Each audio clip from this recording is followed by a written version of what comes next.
Esiet sveicināti 4. Skandaļu pavasara loterijas izlozē. Tātad šodien izlozēsim tos, kuri kvalificējušies ir nopirkuši vismaz 10 000 eiro plus PVN vērtībā produktus periodā laika no 16. februāra līdz pat šim brīdim. Tātad, kā mēs redzam, jūs esat ļoti daudz, trauks ir ļoti pilns, un tad noskaidrosim pirmos divus, kas iegūs šeit te graudu mikromērītāju. Tātad pirmā saimniecība, kas iegūst, ir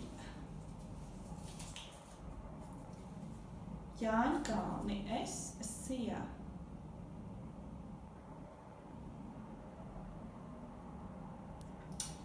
Apsveicam. Un tātad otrs saimniecība, kas iegūst graudu mikromērītāju, būs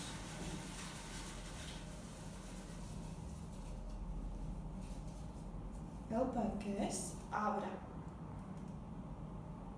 kooperatīvs tātad. Noskaidrosim 4 meteostaciju ieguvējus. Tātad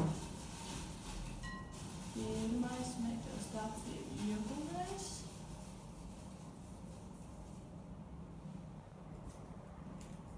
Liepājas Roņa Cīros pagasta Kļavu zemnieku saimniecība.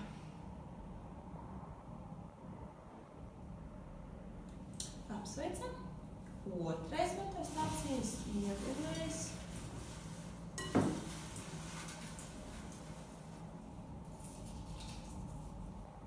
Gaujas no Vilces pagasta. Tātad trešā meteostacija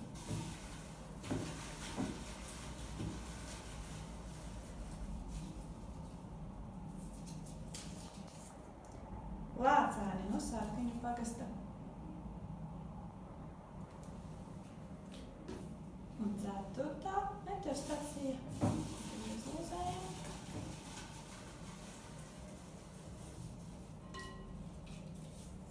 Latgales nekustamie īpašumi Sijā. Tātad sveicam šodien visus, kas ir vēl laimējuši. Un atgādinu, ka nākamā loterija būs 1. jūnijā, un mēs izlozēsim arī šās 2 graudu mikromērītājus un meteostacijas. Un būtiski mēs izlozēsim arī galveno balvu 1500 eiro dāvanu kārti kādam no ceļojumiem. Tā kā gaidam jūsu pirkumus un vēlam veiksmi nākamajā izlozē.